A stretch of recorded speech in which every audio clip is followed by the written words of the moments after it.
comme tu peux le voir, aujourd'hui je suis à la foire de Marseille. Bon là c'est le dernier jour, je t'avoue, c'est un peu plus calme.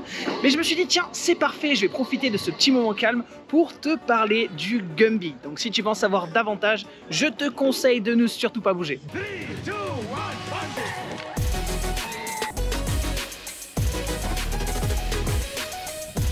3, 2, 1,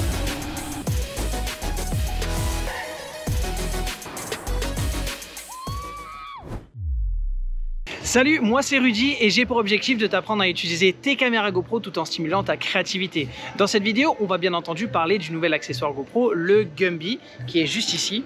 Donc tout d'abord, on va voir à quoi sert cet accessoire et dans un deuxième temps, on va voir ensemble quelques scénarios ou cas d'utilisation dans lesquels le Gumby peut s'avérer très pratique. Bon, avant de parler d'utilité, ça serait bien de savoir un peu ce qu'il y a dans la boîte du Gumby. Alors nous avons deux paires d'attaches flexibles qui sont à la fois souples et résistantes et on a aussi une fixation qui pivote à 360 degrés, ce qui est idéal pour bien ajuster l'angle de vue de ta caméra. Personnellement, je trouve que le Gumby ressemble beaucoup à une araignée et comme toute araignée qui se respecte, tu vas pouvoir l'accrocher un petit peu partout. S'il y a bien un spot sur lequel c'est compliqué de fixer une caméra GoPro, c'est sur des filets ou des grillages parce qu'il n'y a pas forcément l'accessoire qui existe. Et pour te montrer à quel point Gumby est pratique, j'ai prévu de te faire un petit test en situation de handball juste derrière moi.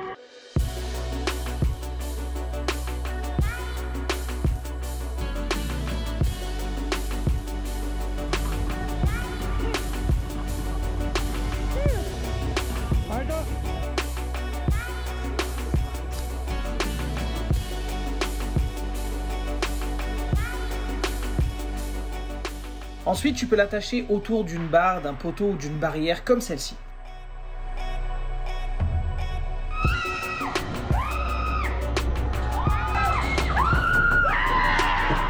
Alors dans cette situation-là, j'aurais très bien pu utiliser la pince magnétique parce que la barre était en métal, du coup la caméra aurait tenu parfaitement. Sauf que contrairement au Gumby, la pince magnétique, dès lors qu'elle reçoit un coup, la caméra va tomber. Alors qu'avec le Gumby, la caméra reste tout simplement en place. Tu peux aussi l'accrocher comme un cintre à un pan de mur ou à une barre d'échelle, exactement comme ceci. Maintenant, on va voir comment accrocher le Gumby à une surface complexe et pour cela, direction le hall Tour du Monde. Alors l'objectif dans ce hall, ça va être de filmer un time-lapse et pour cela, on va accrocher le Gumby à une des armatures de stand.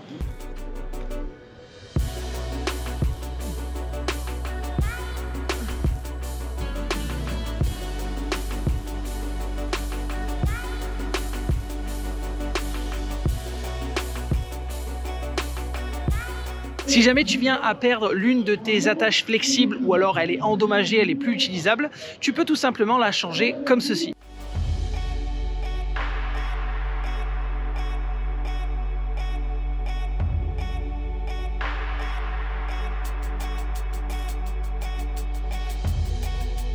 Certes, dans la boîte, tu possèdes une paire de rechanges. Par contre, rien ne t'empêche de les utiliser en même temps que celles présentes déjà sur le Gumby. Des fois, quand tu veux fixer ta GoPro à une certaine structure ou à une certaine surface, tu réalises que des fois, tu n'as pas forcément la bonne taille d'accessoire. Des fois, ton accessoire est légèrement trop petit, des fois, il est légèrement trop grand. Et bien, grâce au deuxième jeu de fixation flexible du Gumby, tu vas pouvoir attacher ta caméra un petit peu partout, comme par exemple sur ce logo de la foire vous régale.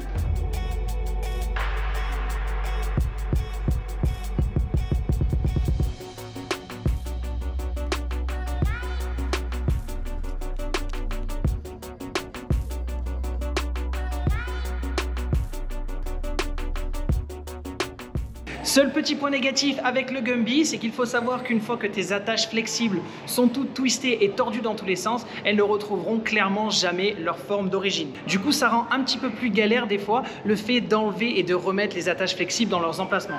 Bref, mis à part ce détail, le Gumby est un accessoire hyper polyvalent et hyper pratique. Et je suis sûr que si tu l'avais déjà avec toi, tu aurais trouvé pas mal d'utilisations et de cas et de scénarios dans lesquels tu pourrais t'en servir. Si jamais tu veux en savoir davantage sur le Gumby ou tout simplement connaître son prix à l'instant T, tu as le lien dans la description juste en dessous. Et puis moi, j'ai encore pas mal de spots à visiter dans la foire de Marseille, donc je te dis à bientôt dans une prochaine vidéo.